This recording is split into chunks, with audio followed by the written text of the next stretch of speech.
요한계시록 2장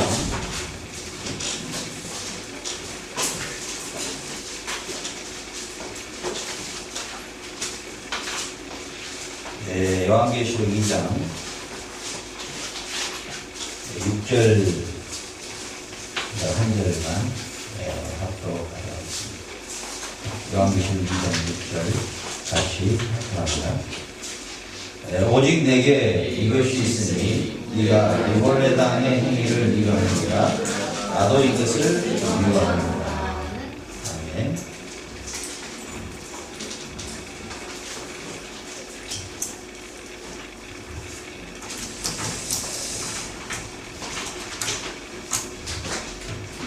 자, 오늘 이제 이 발신인 사도 요한, 이 편지를 받는 수신인 아시아의 7교회 가운데 에베소 교회와 그다음에 이제 버가모 교회.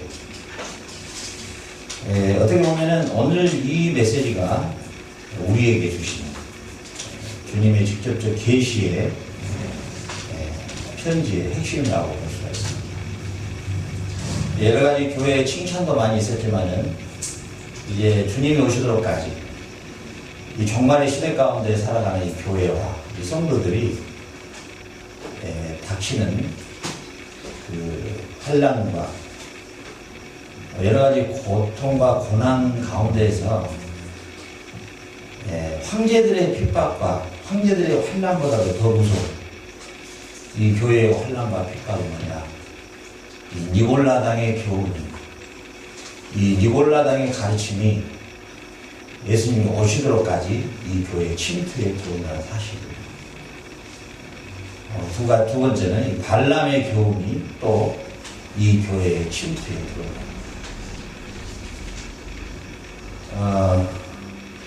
로마의 10대 황제들이 그리스도인들을 핍박하는 그 핍박과는 비교할 수 있는 이 두 가지의 무서운 이 가르침이 이 주님이 오시도록까지 계속해서 이게 은밀하게 누룩처럼 파고듭니다.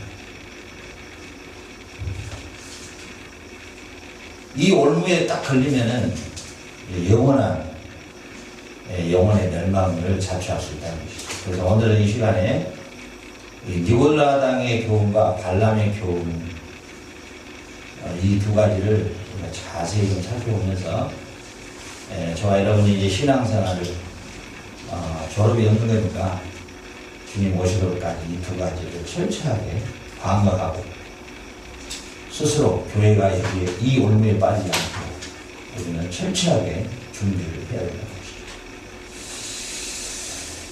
왜냐하면 오늘 계시록 2장 6절에서 주님이 뭐라고 말씀하냐면 내가 이것을 굉장히 미워한다 이렇게 말씀하십니다. 이 행위를 미워한다. 오직 내게 이것이 있으니 내가 니골라당의 행위를 미워한다. 그럼 이 니골라당이 무엇일까? 이것은 사도행전 6장 5절을 보면은 원래 이방인이었는데 유대계로 개종을 했다가 다시 기독교로 개종한 예루살렘 교회의 한 집사였어요. 이 집사가 바로 니골라당의 창시자예요. 박옥수처럼. 박옥수가 바로 이 시대의 니골라당이에요. 일단 제가 박옥수의 교리와 니골라당의 교리 비교해보면 똑같아요. 그러니까 이단은 지금 신종 이단이 아니고 사실은 교회사를 보면은 과거에 이미 교회가 태동될 때부터 이미 다 출현된 것들이에요. 그런데 너무 안타까운 게 우리 지금 이 아순시온의 이 구원파의 그 소위 말하면 당회장이 박중수예요. 저하고 이름 똑같아요. 근데 영어 스펠링도 안 틀려요. 똑같더라고. 근데 교회 벽에다가 진짜 저 이름을 그대로 써놨더라고. 참 제가. 근데 요즘에 보니까 또 아주 아순시온에다 도배를 해놨어요. 바이블 아카데미를. 이야, 이거 큰일 났다는데.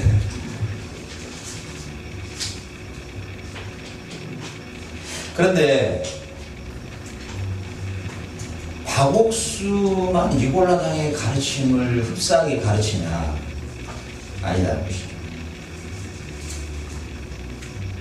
지금 현대 교회들도 아주 약간 옷의 색깔만 다르지 사실은 니골라당의 교훈을 너무너무 철저하게 가르치고 있다는 것입니다.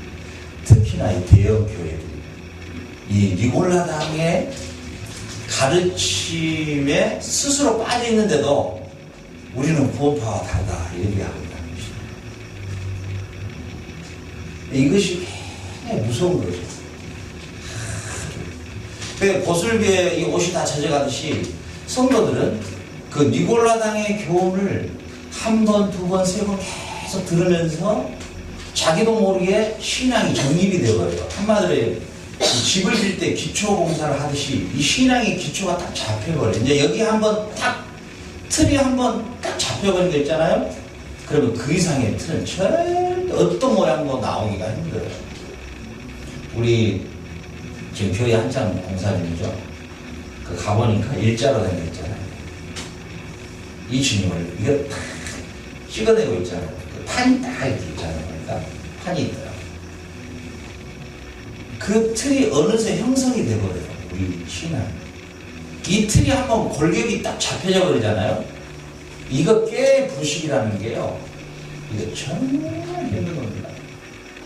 그러니까 신앙이라는 것은 처음에 골격을 어떻게 잡고 이 사람이 갔느냐. 처음에 신앙의 골격이 잘못 잡혀버리면은 우리 금형이라고 그러죠. 금형, 한국에서. 하나의 판을 뜨는데, 우리 최 선생님 계시니까 잘 알겠네. 한번 번을 떠버리면은 그 번의 규격에 딱 그 규격의 사이즈만 계속 뽑아 나올 수밖에 없는 거예요. 신앙이라는 게 참 중요한 게 기초를 어떻게 권력을 잡았느냐. 그리고 그 사역자가 가지고 있는 이 사람의 신앙관이 어떻게 정립이 되느냐에 따라 성도들은 그대로 하나의 신앙의 골격이 잡혀버린다는 거죠. 네. 그래서 우리 이단들의 특성이 뭐냐면은 대학 교수, 의사, 검사, 판사, 변호사 다 있어요. 그 사람들이 세상에 지식이 없어요? 있죠. 그런데 왜 그런 말도 안 되는 참 어떻게 보면은 성경 그냥 이렇게 읽고만 봐도 알 수 있는 그런 부분들인데도 왜 그렇게 다 미혹되어 버리느냐. 물론 영적인 부분이지만은 그게 뭐냐면 바로 영적인 세계가 그렇게 무서운 거예요. 학벌이고 학렬이고 필요 없는 거예요. 이 영의 세계라는 것은 아주 무서운 거예요. 그러니까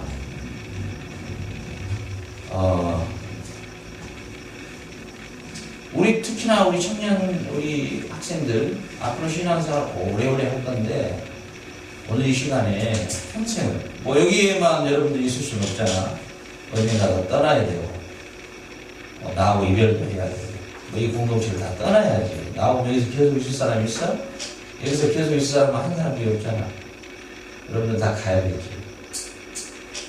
어디에서 신앙생활을 하든 어디 교회를 섬기든 설교를 딱 들어보면 이게 니골라당이구나. 이게 발람의 교훈에 많이 치우치는 교회구나 하면 빨리 교회를 옮겨야 돼. 이건 교회라는 것은 이 영적인 세계는요. 이 시대는 지금 양이 목자를 분배는 듯 하는 시대가 와버렸어요. 알겠죠? 굉장히 중요하다는 거예요. 그러니까 평생을 걸어가면서 이런 부분들에 있어서 철저하게 분석할 줄 알아야 된다. 이 니골라의 가장 이 중심이 뭐냐면요. 이 니골라당이 가르치는 중심이 뭐냐면 우리 인간의 육체는 근본적으로 악하다는데요. 인간의 육체는 근본적으로 악하다. 상당히 좀 맞게 들어가죠. 그런데 두 번째에 가서 어떤 문제가 일어나냐면 인간의 구원은 영혼이 받는 거지 육신이 받는 것은 아니다. 이해가죠? 우리의 영혼이 받는 거지 육신이 받는 것은 아니다. 이런 논리를 펴고 가요. 세 번째에 육체가 짓는 죄는 죄라는 것에서 대상이 될 수가 없다. 우리가 육체로 저지르는 죄. 알겠죠? 그리고 인간은 자기 자신이 원하는 대로 살 수 있는 자유가 주어져 있다. 이 논리예요. 니골라당이 큰 논리가 한 거예요. 여러 가지가 있지만은 이 니골라당의 교리가 지금 이 권신찬이하고 바고스라는 사람이 이것을 그대로 도입을 시켰는데 이 사람들의 논리 봐보세요. 인간은 한 번 회개하는 그 순간에 완전한 의로운 상태로 들어가 버렸다. 다시는 회개하면 안 되고 주기도문을 암송한다거나 그리고 죄의식을 절대 느껴서는 안 된다. 만약에 죄의식을 느낀다면 예수님의 십자가를 욕되게 한 것이다. 예수님의 십자가를 모욕한 것이다. 왜? 한 번 회개할 때 우리의 모든 과거와 현재와 미래의 죄를 다 완벽하게 처리됐기 때문에 우리는 다시는 회개를 또 하면 예수님의 십자가의 공로를 욕되게 한 것이다. 그러므로 다시는 회개하지 말아라. 어때요? 말이 그럴싸하죠? 그리고 절대 죄의식을 느끼지 말아라. 어때요? 얼마나 듣기 행복해요. 그러죠? 한 번로 완전히 죄 문제를 해결했다는 거죠. 자, 이제 이 교리가 바로 니골라당의 교리와 똑같은 가르침입니다. 여러분 어때요?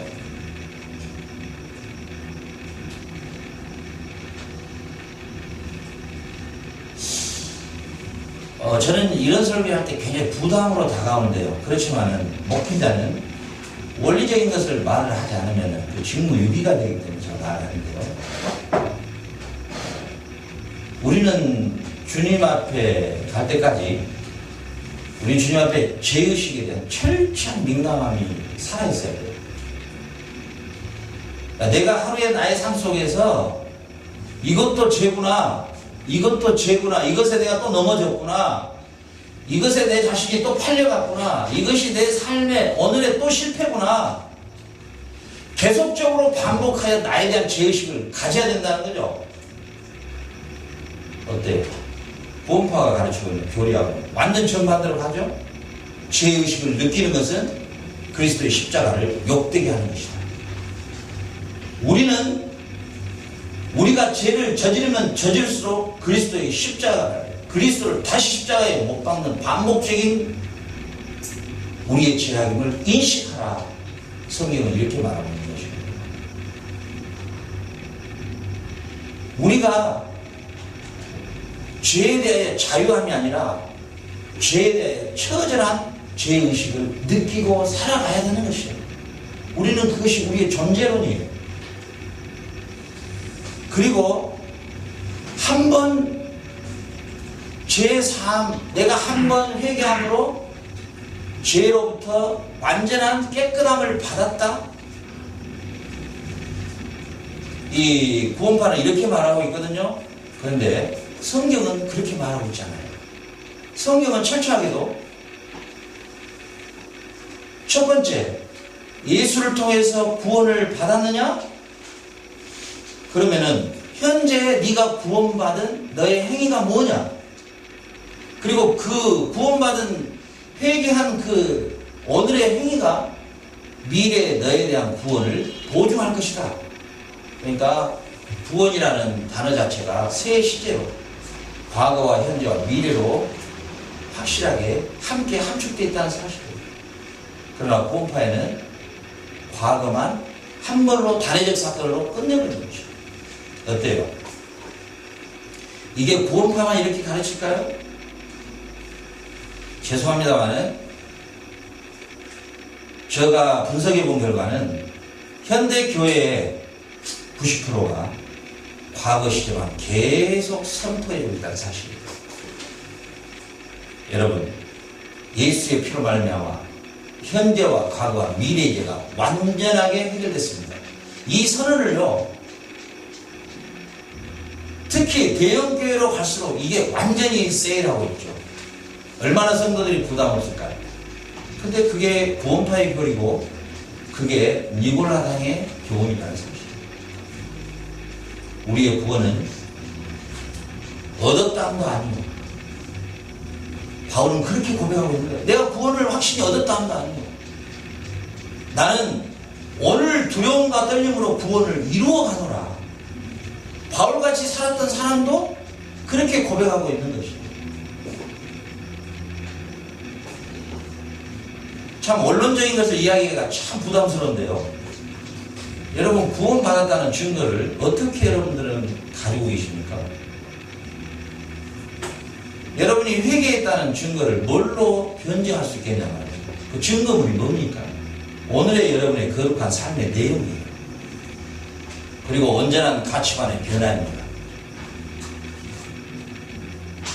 내가 그리스도를 통해서 그 십자가의 대속에 그 십자가의 죽으심과 부활 가운데서 내가 주님과 함께 살고 죽었다면 나의 그 신앙의 고백이 오늘의 나의 거룩한 삶으로의 분명한 증거물이 나와야 된다는 거예요. 두 번째는 가치관의 변화가 확실하게 일어나 있어야 된다는 것이죠. 그래서 야고보서 1장 27절에 야고보 사도는 이렇게 말하고 있어요. 당신이 진정한 경건한 사람이냐? 그 경건한 사람의 증거물이 뭐냐? 새 속에 물들지 아니한 것이라. 새 속에 물들지 아니한 것이라. 여러분의 가치관이, 여러분의 추구하는 삶의 절대적 가치관이 여전히 이 시대를 살아가는 이방인들이 추구하는 그 삶의 새 속에 그들이 가지고 있는 가치관과 그들이 추구하는 삶의 방식으로 나도 여전히 그들과 함께 걸어가고 있다면 나는 구원받은 백성이 아닙니다. 그리고 과거에 내가 주님을 만났다 할지라도 이제 두 번째 버가모 교회에 대해서 발람의 교훈에 나오는데 발람은 어떤 선지자였습니까? 민수기에 보면요. 발람은 어느 정도 위대한 선지자였냐면요.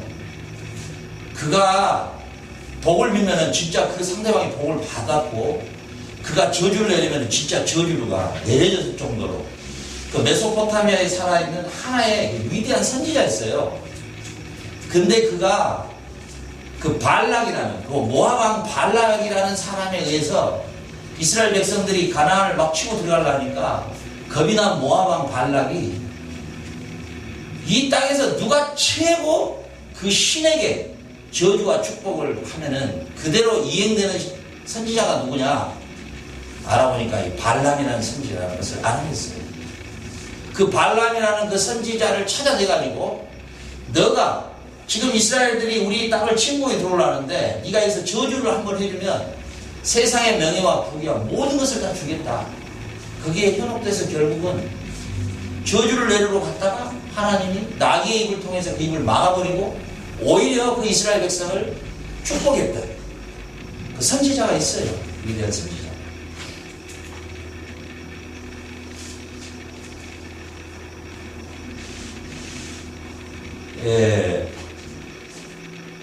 좀 구원이라는 거에 대해서 좀 심각했으면 좋겠어요. 저는. 왜 이렇게 쉽게들 생각할까? 쉽게들. 근데 그를 뭐라고 말하냐면 여호수아서에서는 그는 선지자가 아니라 점쟁이야. 이렇게 성경을 기록했다는 것이에요. 그 하나님께 부름받았을 때 그 위대했던 그 선지자가 졸지에 점쟁이로 바꿔지는 거예요. 점쟁이는 뭐예요? 복채 가져오면 비는 자잖아요. 우리 교회는 복채를 가져오면 돈을 많이 가져오면 복을 비는 그런 집단이 아니에요. 오히려 이사야 선지자는 제발 그런 거 가져오지 마라. 천천의 수양과 천천의 기름을 좀 내 앞에 가져오지 마라. 내가 그걸 받기가 너무 입장이 곤란하다. 여러분들 어떻게 생각하세요? 여러분들의 삶에 야고보 사도가 말하는 것처럼 여러분이 정말 세속 가치관에서 벗어나 있습니까? 완전한 이 세상에서는 마치 거꾸로 살아가는 존재처럼 보이냐고요. 사람들에게. 내가 생각하는 생각이나 가치관이나 내가 추구하는 모든 것들이 이 평범한 이방인들과의 대화를 통해서 들었을 때 당신은 참 이상한 사람이야 라는 소리를 들을 정도의 가치관의 완전한 분리가 돼 있냐고요. 그 가치관의 완전한 분리를 추구하는 게 교회인 겁니다. 그러니까 오늘 이 주님께서 직접 요한에게 이 메시지를 보낸 건 뭐냐면, 내가 니골라당의 교훈을 너무너무 미워한다. 니골라당의 교훈. 구원을 가볍게 여기지 말라는 것이죠. 구원을 가볍게 여기지 말라. 구원이라는 것은 그렇게 이루어진 것이 아니라는 거죠. 여러분, 구원이 마치 그냥 그 백화점에서 세일하는 것처럼 그냥 내가 예수 믿었으니까 구원 아니란 말이죠. 그게 아니라는 것이죠. 저도 뭐 이렇게 말씀을 묵상하고 연구할 때 참 너무 가슴이 이상해요. 그냥 기분이 이상하고, 그냥 뭐라고 표현을 해야 될까요? 그 이상한 감정이 되는 거다. 내 자신을 살피면 그냥 너무 이상한 기분이 막 느껴져요.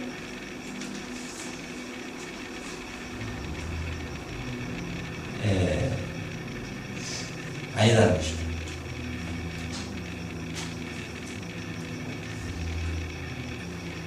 이 니골라당의 교훈이 또 여러분에게 그 선포되는 간단한 예수를 통해서 구원을 얻음으로 단 한 번을 통해서 여러분의 과거와 미래와 현재의 죄가 완전히 속죄를 받았습니다. 이 메시지가 굉장히 복음적인 것 같죠?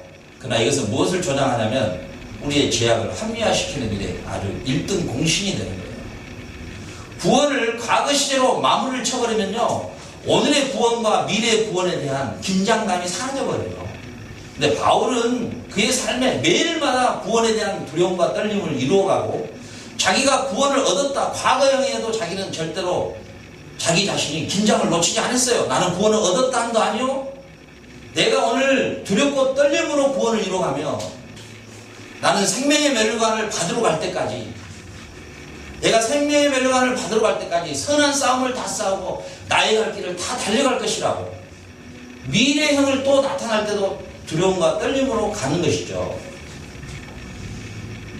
결국은 뭐냐면, 우리 이것은 나이가 많고 적고가 필요 없는 거예요.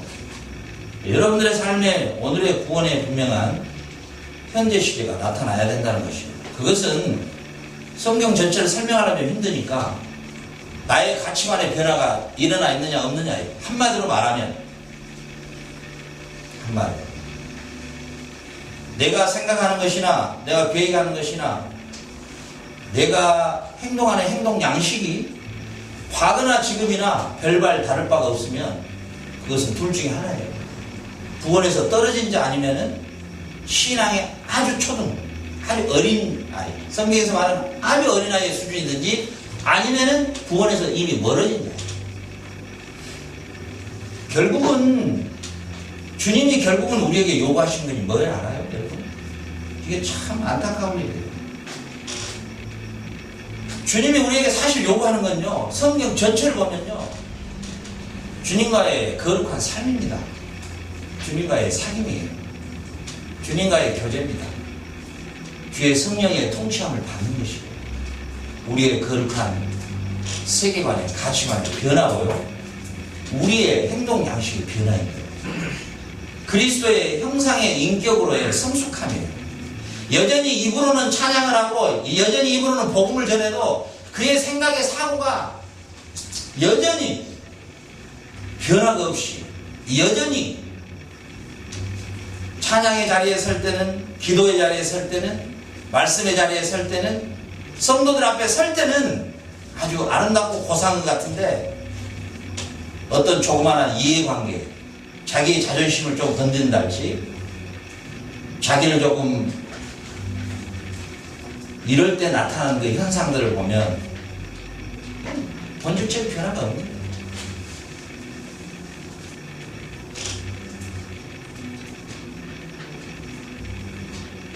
그래서 우리는 절대 긴장을 놓치지 않아야 합니다. 구원의 긴장을 절대 놓치지 않아야 합니다. 구원의 긴장.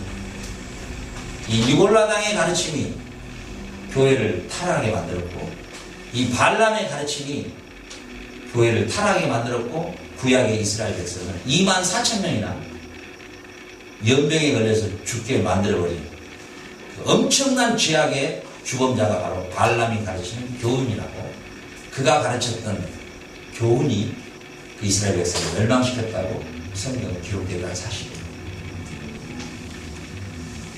여러분 절대 주님이 우리에게 자유를 주신 것은 세상과 타협하는 자유함이 아니에요. 우리가 수도사가 될 수는 없지만 수도사적 삶을 살아야 됩니다. 중세의 수도사들이 로마 카톨릭의 그 엄청난 비리와 그 썩어져 부패해지는 그 교회를 바라보고 우리는 이렇게 살아서는 안 된다고 그때 수도사 운동이 일어나요. 산속으로 들어가 버리고 동굴로 들어가 버리고. 그러나 주님이 원하시는 삶은 아니에요. 그러나 그 수도사적인 삶을 우리가 살아야 될 필요성이 있다는 거죠. 그게 뭐예요? 세상과의 완전한 분리예요. 이 땅에 함께 살아가지만, 이 세상들과 함께 살아가지만 우리들의 삶의 양식은 완전히 달라야 된다는 거예요. 이게 교회의 생명인 거예요. 이게 거룩한 부르심의 성도의 생명이고 교회의 생명이고 이 가르침이 목회자의 생명이에요. 이걸 교회가 포기해버리면요, 교회는 에베소 교회에 주님이 미워하시는 니골라당의 교훈에 빠지게 된다. 우리는 끝까지 이 가르침을 끝까지 우리는 고수해야 된다는 거예요. 그래서 이 버가모 교회에 우리 계시록 2장 15절 같이 한번 읽어볼까요? 이와 같이 내게도 니골라당의 교훈을 지키는 자들이 있도다. 이 버가모 교회는 이 니골라당의 교훈을 지키는 자들이 있었다는 거죠. 이 교회 안에서. 네. 그런데 14절에서 주님이 이렇게 말씀하셔요. 14절에서 그러나 내게 두어 가지 책망할 것이 있나니 거기 내게 발람의 교훈을 지키는 자들이 있도다. 이 버가모 교회 안에 발람의 교훈을 지키는 자가 있도다. 발람이 발락을 가르쳐 이스라엘 앞에 올무를 놓아 우상의 제물을 먹게 하였고 또 행음하게 하였느니라. 우리 구약 민수기서 22장 1절에 보면은 이 발람과 발락의 사건이 22장 민수기 21장 22장에 잘 나타나 있어요. 나중에 잠 안 오실 때 이 구절을 한번 읽어보세요. 오늘 설명으로 듣고 민수기서 21장과 22장을 읽어보면 이 발람과 발락의 사건이 어떤 사건인가 이게 잘 나타나 있어요.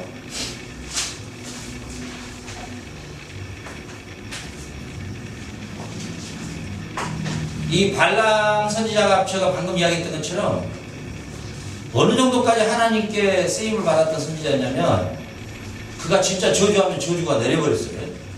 그리고 그가 진짜 축복하면 그 축복이 내려졌어요.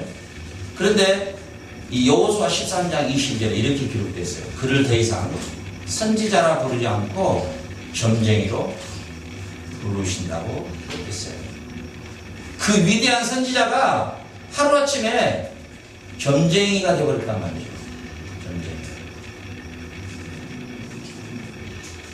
우리 김삼환 목사가 점쟁이가 되어버렸어요. 김삼환 목사. 한때 우리 한국교회 새벽기도를 제일 많이 하는 교회로, 명성교회로 대단한 위세를 떨쳤고 세계 교회도 깜짝 놀랐어요. 새벽 예배가 우리가 상상을 초월한 숫자들이 뭐였습니까? 근데 그가 점쟁이에요, 지금. 세상의 모든 우상을 함께 섬기자고 발람처럼 발락의 유혹을 받아서 발람이 되어버렸단 말이죠. 이번에도 통합측 목사들 모임에서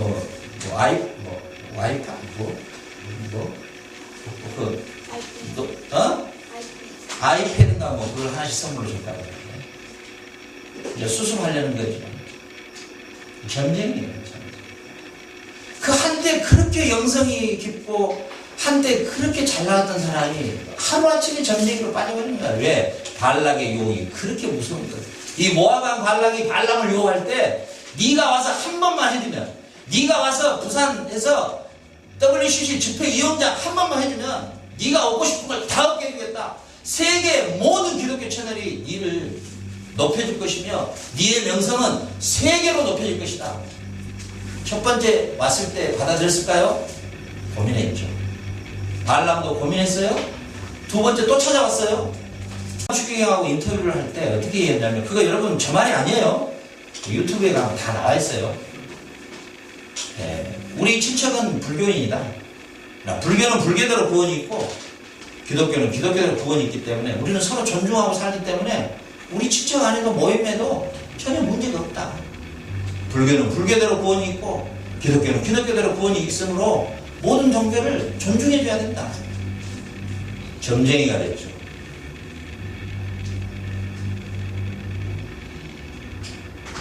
여러분 어떻게 생각해요? 우리 박 목사님은 자기는 별 볼일 없는 사람이고, 아닙니다. 저는 별 볼일 있는 사람이에요. 왜냐? 그래도 점쟁이는 아닙니다. 점쟁이가 되면 수천억을 횡령하고 그 자식도 횡령을 해가지고 자식은 이미 구속됐잖아요. 자기는 수백억 횡령해가지고 지금 불구속 입건됐어요. 그것도 정과죠.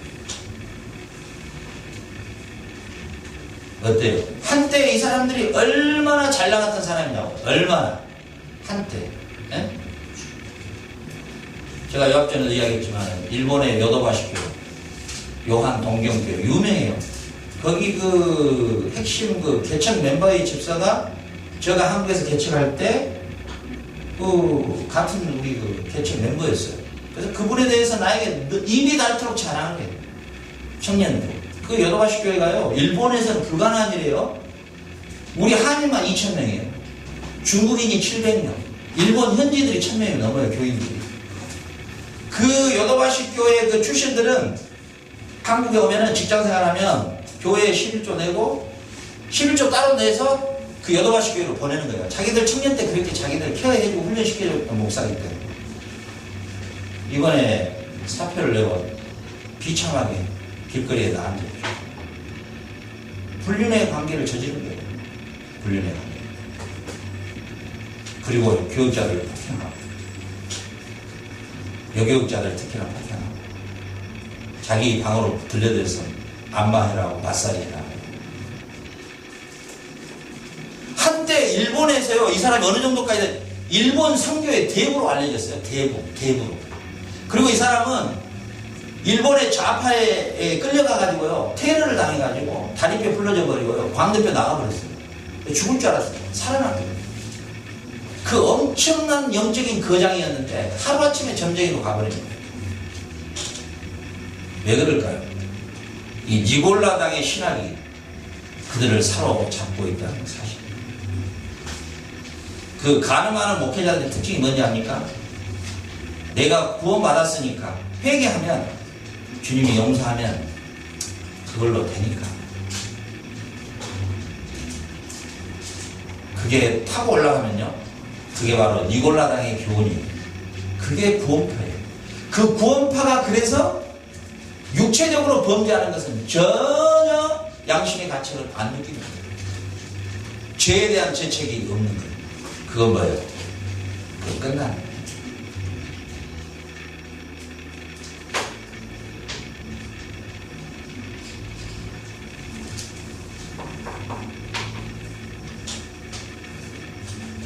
민수기서 25장 1절, 5절, 9절 보면 이렇게 기록됐어요. 이스라엘이 시딤에 머물러 있더니 그 백성이 모압 여자들과 행음하기를 시작합니다. 모압 여자들이 자기 신들에게 제사할 때 이스라엘 백성이 청하며 백성이 먹고 그들의 신들에게 절함으로 바알보엘에게 가담한지라 여호와께서 이스라엘에게 진노합니다. 그 연병으로 죽은 자가 24,000명이었더라. 민수기서 31장 15절부터 16절 이렇게 됐어요. 모세가 그들에게 이르되 너희가 여자들을 다 살려두느냐? 보라, 이들이 왜 이런 죄를 저질렀느냐? 발람의 꾀를 따라 이스라엘 자손을 볼의 사건에서 여호와 앞에 범죄하게 했다. 발람의 꾀를 따라.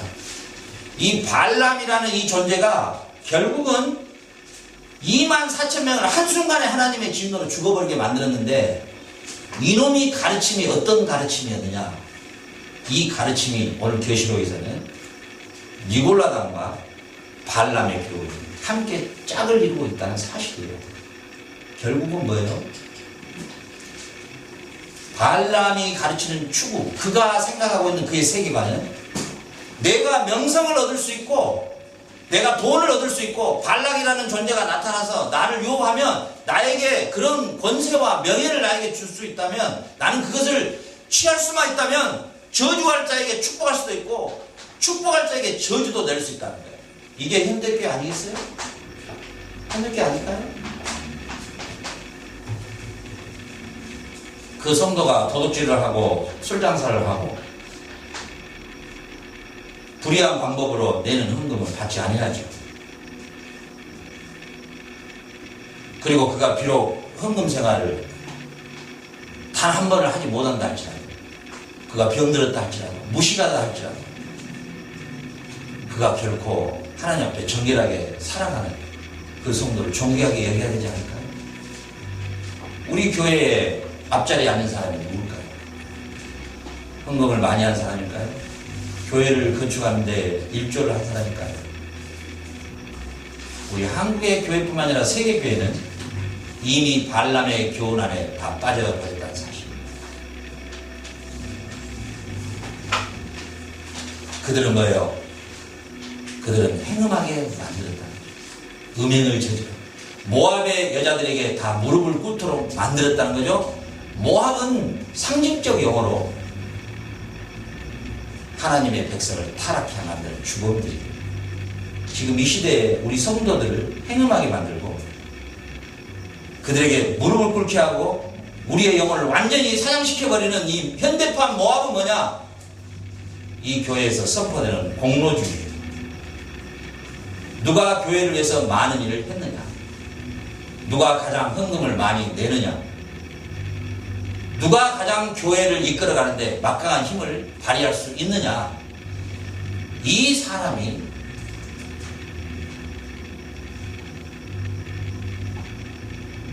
그리고 우리 개인적으로는 우리가 행음의 대상이 누구냐?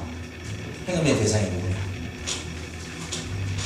내가 모압의 왕 발락의 말을 한번 들어줌으로 이스라엘 백성은 저주를 받을 백성이 아니고 하나님의 아브라함의 후손들로서 하나님의 복 가운데서 살아가는 그들 앞에 가서 네가 저주 한 번만 내려주면 내가 너에게 나의 왕의 명성 다음의 자리를 주겠다.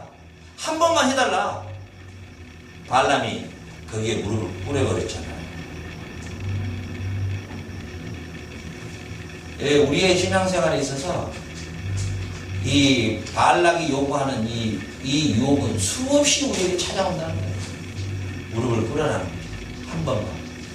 사단이 예수님을 유혹할 때도 세상 영광을 보여주면서 네가 나한테 한 번만 전하면 내가 이 세상의 모든 영광을 통째로 주겠다.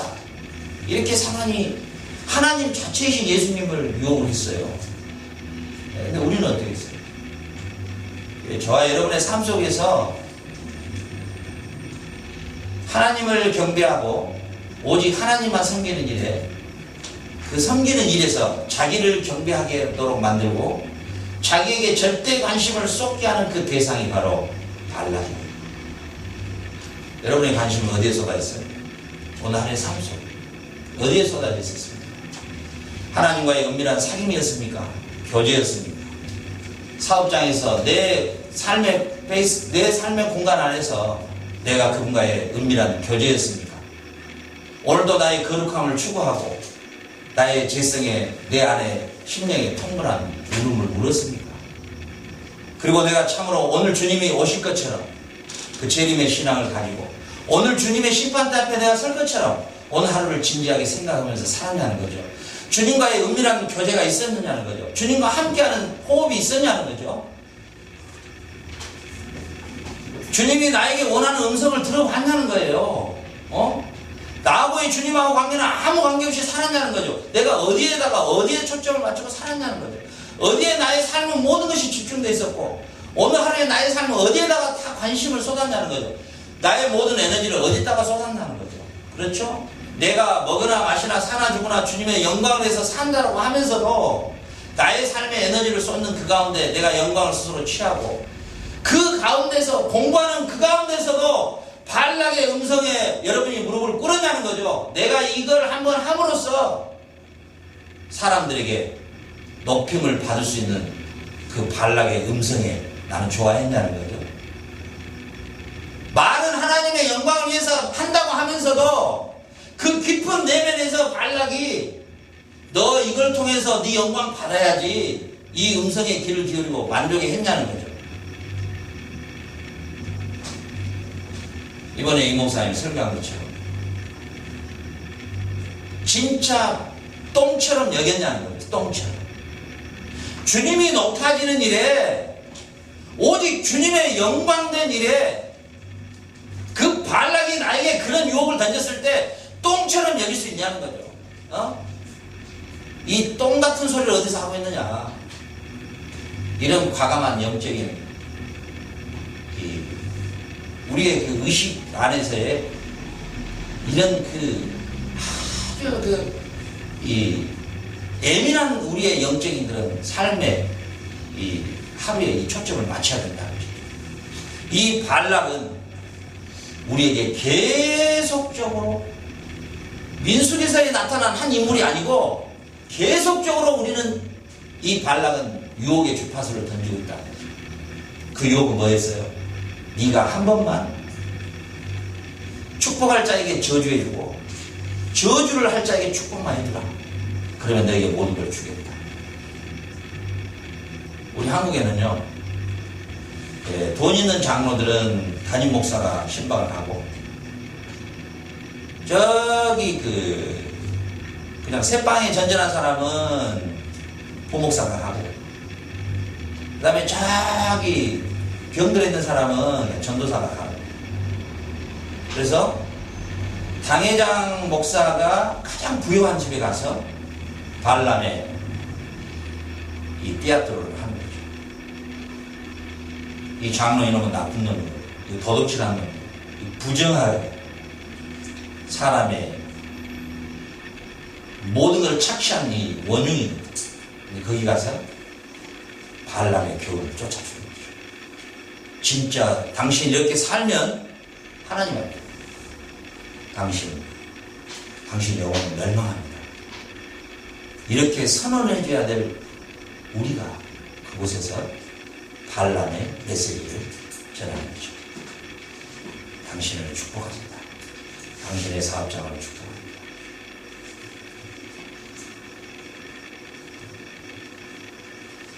저도 그런 순수성이 참 많이 상실된 것 같아요. 참 옛날에는 순수했는데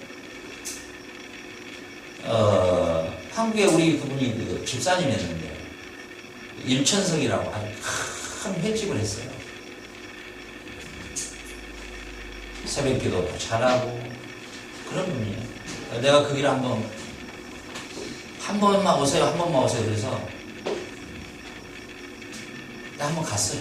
우리 사모님하고 같이 갔는데 백인들 쪽이가 와인 양주지 쫙 진열이 되어 있더라고요. 최고의 회를 썰어가지고 목사님이 왔다고 상했는데 기도를 해달라고. 집사님 기도하기 전에 주일날 문을 닫을 거요 열 거요. 목사님 한 번만 봐주세요. 제가요 주일날이 매상이 제일 많거든요. 대학생인데 제일 많거든요. 제가 주일날 예배는 정확합니다. 제가 정확한 11시에 드리고요. 제가 돈으로 할 수 있는 거 다 할게요. 그래서 주일날 문은 제가 못 닫겠네요. 그럼 나 기도 못하고 합니다. 주님이 당신을 진짜 사랑한다면 이 가게는 3개월 안에 문을 닫게 될 것이요. 그러니까 우리 사모님이 나오면서 여보 당신 미쳤냐고 나오고 세상에 저 집사님이 당신 온다고 우리 목사님 온다고 그냥 최고의 좋은 회를 그렇게 떠놓고 그냥 최고의 지금 그 준비하고 이렇게 해서 당신한테 기도 한번 해주고 하라는데 세상에 거기다가 대놓고 입장이 곤란하면 그냥 아무 하지 말고 나오든지 당신 이렇게 하면 석 달 만에 문 닫는다는 말이 이게 뭔 말? 당신 이래가지고 이게 되겠냐고 이게 장사가. 참 신비롭게도요. 석 달 만에 문을 딱 닫더라고요. 그 좋은 위치에 그 잘된 횟집이. 그리고 결국은 저기 담양이라는 산골짜기에 애기들 데리고 다 수표가 묻어나니까 거기 가서 숨어있다.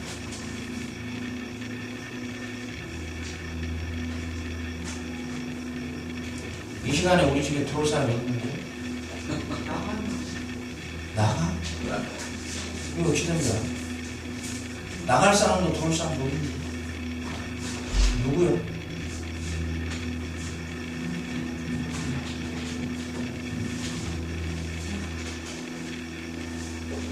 누구였을까? 나갈 사람도 들어올 사람도 분명히 없는데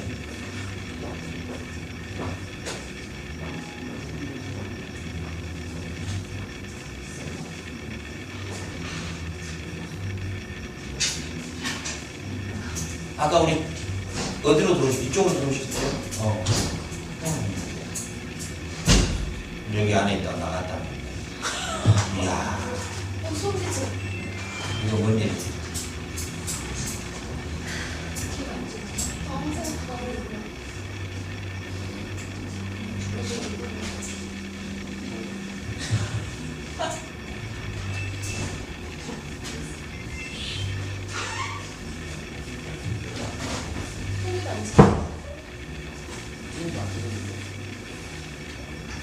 그러면 아까 문이 열려진 게 바람이 불어서 다시 닫아졌댔지.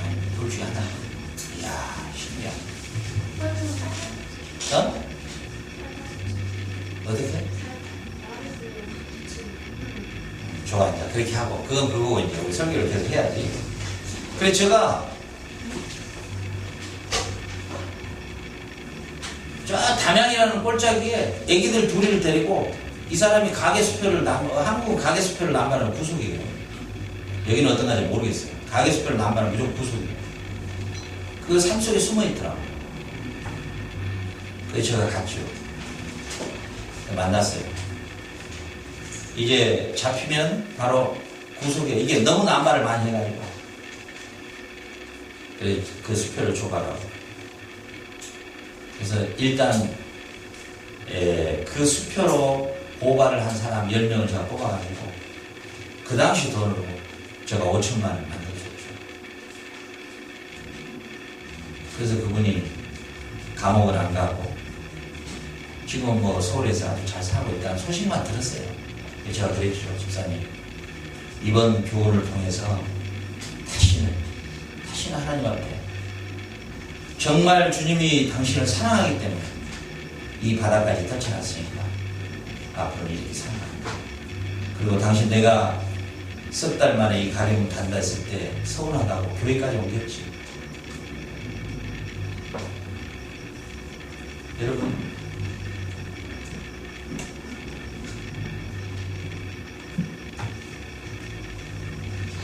여러분의 진정한 그 목자가 어떤 목자가 되기를 여러분은 원해요? 여러분의 마음을 유쾌하게 해주고 기쁘게 해주고 여러분의 이해관계에 충족시켜주는 그런 메시지를 여러분 원하십니까? 그러면 그게 발락을, 당신은 나에게 발락이 되주세요. 당신은 나에게 발람 선지자가 되주세요. 이 내용과 똑같습니다. 여러분, 제가 저는 이제 원래 성경을 연구하기를 좋아하니까 시간만 있으면. 근데 제가 우리나라에 설교를 들으면 열광하는 그 메시지들을 한번 분석을 해봤어요. 하루는. 그래서 이제 성경 구절을 쭉 나누고 이 사람들이 어떻게 풀어가는가 한번 분석을 해봤어요. 그래서 이제 하나를 찾아냈어요. 아주 독특한 것을. 야, 나도 이렇게만 하면 부흥되겠구나. 그래서 내가 이 순간에 유혹이 밀려오더라고. 근데 우리나라에 60명으로 출발해서 2만 명까지 올렸던 전병훈 목사가 있어요. 이분은 서재가 그 주간에 신간 막 나온 거 있잖아요. 베스트 1부터 10까지 나온 10권들이 항상 그 서재가 있어요. 이 10권을 책상 앞에 딱 놔두고 10권을 전부 읽는 거예요.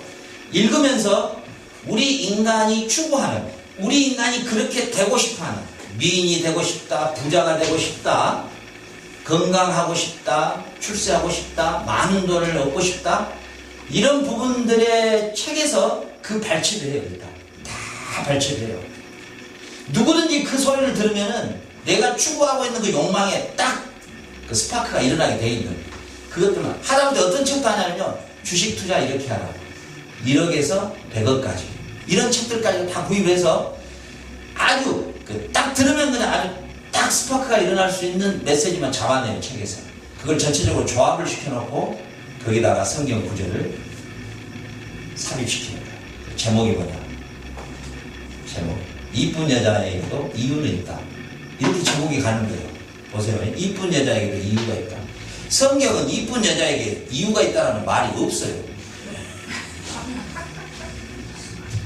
그러죠? 이쁜 여자에게도 이유가 있다. 왜냐? 젊은 애들이거든. 숙대생, 이대생들 이런 애들이 주로 그 교회를 찾으니까. 거기에서 뭐예요? 소위 말하면은 완전한 죄성에서 사로잡혀 있는 이성이고 뭐고 다 망가져버리고 완전히 죄성 가운데 사로잡혀 있는 자들이 쓴 책들에서 발췌해내는 거예요. 그래서 그들에게 10권 안에서 잡아내는 그 베스트셀러에서 잡아내는 그 완전히 쇼킹한 그런 그 대목들을 갖다가 선사를 하면서 밑에다가 성경 구절을 얼마든지 짜집기가 가능하거든요. 성경은 귀여움, 귀고리, 소리음, 코골이 다 할 수 있으니까 그렇게 가지고 선포를 하니까 젊은이들이 미쳐버린 거예요. 그런데 그 사람이 2만 명까지 돼가지고 그 여대생들과의 불륜의 관계를 맺어가지고 잘렸는데 지금 홍대 앞에다가 새 홍대 교회라고 세웠어요. 지금 2,000명이 넘는다. 개척한 지 얼마 안 됐는데. 그 우리 노예에서도 이 사람을 면직을 안 시켜. 우리 같은 교단이에요, 또. 부끄럽게도. 왜 그럴까요? 디모데 전후서에서 보면 마지막 때가 오면은 사람들이 추구하는 메시지가 바로 그 전병호 목사의 이 메시지를 추구한다. 그러면요, 그렇게 메시지를 전하면 사람이 열광해버려요. 미쳐버려요. 왜냐? 한두 가지의 충족만이 다가오는 게 아니라 우리의 타락된 이 감성 속에서 내가 평소에 그렇게 추구하고 싶은 것들을 거기에 대한 대안을 줘버리기 때문에 미쳐버리는 거예요. 열광해버리는 거예요. 그러니까 제가 한국에 있을 때 그 대전 유성을 한번 갔는데 저 멀리서 들으니까 할렐루야 할렐루야 막 그러더라고. 그래서 야, 이 유성 호텔에서 무슨 집회가 있나 그렇게 가봤더니 다단계 세미나를 하고 있더라고요. 근데 그 다단계 세미나에서 한 사람이 딱 나오더니 제가 다이아몬드가 4개거든요. 저 통장에 가요. 한 달에요. 1,500만 원씩 들어온다 아니에요? 여러분요, 저 말 듣고 하기만 하면요, 석 달 안에 1,000만 원 들어와요. 믿습니까? 이래 또 성경 말씀 믿습니까? 그러면서 밑에서 아멘 할렐루야. 거기에 어리석게도 우리 교회 집사들이 많이 더 있다는 것이에요. 그게 뭐냐면 바로 발락이 요구하는 발람에 대한 요구예요. 이 발락은 계속 우리에게 그래. 어디까지? 우리 설교자의 설교까지도 파고들었다는 것이죠. 그래서 그런 목회자는 소위 말해서 아주 인기가 있고 그런 데는 사람이 벌떼처럼 보여요. 왜? 자기의 목마름, 사람은 대리 충족을 원하잖아요. 부모들이 공부를 안 했던 부모들 보면 대부분 자녀들을 통해서 자기가 대리 충족을 얻으려고 그래. 좋은 데 가는 거야. 그래서 나중에 뭐야? 우리 아들이 이런 대학, 그러니까 한국에는 전남대가 아무것도 아니거든요. 전남에 있는 대학교인데 그 전남대만 합격해도 그 동네 들어가는 입구에 누구누구의 아들, 셋째 아들 전남대 합격가 다 이런다고. 그런데 우리 한지사님 버클리 대학 합격가 이러면 난리 나죠. 그게 뭐냐면 대리충족이에요. 인간의 이게 근본적인 본성이거든요. 근데 뭐예요? 우리 성도들까지라도 설교를 통해서 대리충족을 만족시키고 싶다는 거예요. 이걸 충족시켜주라는 거죠. 이걸 충족시키지 아니하고 똥처럼 여겨라 이래버리면 오는 성도도 안 와버리죠. 그런 것을 버려라 이러면 어때요? 이게 다가오지가 않죠. 이상한 거죠. 이게 이상해요. 이게 다가올 수가 없죠. 세상과 분리하라! 안 되죠. 삼겹살 구워놓고 소주 한잔 마시는 게 얼마나 멋있는데 그 삼겹살 대신에 기도하라! 그러면 현실하고는 너무나 큰 괴리가 확 벌어지기 시작하죠. 우리 한나정이가 제일 좋아하네. 결혼하기 전에 절대 섹스하면 안 된다. 요즘에 뭐 초등학교 6학년도 섹스를 한다고 해요. 하는데. 이 현실과 이 성경의 말씀과의 괴리가 너무 큰 거예요. 그래? 그런데 중요한 건 뭐냐면, 그래서 주님이 우리에게 요구하시는 것은 뭘 많이 하는 게 아니에요. doing이 아닙니다. being이에요. being. 우리 신앙에 가장 중요한 겁니다. 이거 놓치면 큰일 납니다. 내가 아무것도 안 하고 비록 아무것도 안 하고 내가 골방에서 내 생을 마감해도 주님과의 그 신실한 관계와 그 주님의 그 형상으로서의 인격을 닮아가는 나의 삶이 그 내용이 있다면 주님은 나를 착하고 충성된 종으로 인정해 주는 거예요. 그러나 새벽 예배도 5,000명씩 나오는 그런 교회를 이뤘다 할지라도 2만 명의 교회를 이뤘다 할지라도 세계에서 최고의 교회를 이뤘다 할지라도 그러죠? 발람의 교회를 쫓아서 성도들을 음행하게 만들고 진리에서 떠나게 만들고 부패하게 만들고 진리를 변질시키는 그는 오늘 계시록에서는 내가 미워합니다. 심판의 용어예요. 너는 심판을 벗어날 길이 없다는 것입니다. 여러분 오늘 말씀을 마칠게요. 여러분 저와 여러분의 삶 속에서 이 짧은 이 생애 가운데서 이 발락과 발람의 유혹은 계속해서 우리에게 들어옵니다. 그럴 때 우리는 결코 우리의 마음과 우리의 정신과 우리의 생각이 절대로 분리될 수가 없다는, 분산시킬 수는 없다는 거예요. 신앙은 예문이고 아니면 아니에요. 그러니까 우리의 신앙생활이라는 것이 뭐냐? 한마디로 뭐냐? 세속에 물들지 않는 것입니다. 세속에 물들지 않는 것입니다. 이것이 우리의 생명입니다. 우리의 거룩한 삶이 생명입니다.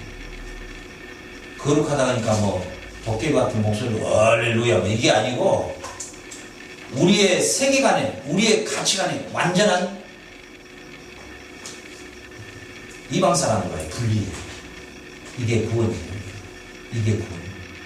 이스라엘 백성이 애굽에서 완전한 분리로 출애굽한 것. 이게 구원입니다. 완전. 애굽으로부터 완전한 출애굽. 홍해 바다를 완전히 건너. 홍해 바다는 뭐예요? 세례의 상징이에요. 민족적 세례예요.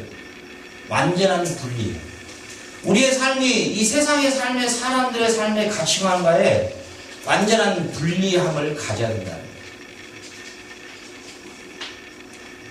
요 앞전에 자기 나름대로는 중요한 사람이라는 내가 봐도 중요한 사람 별로 아닌 것 같은데 하여튼 중요한 사람이라고 좀 약간 세련된 식당에서 식사를 하게 됐는데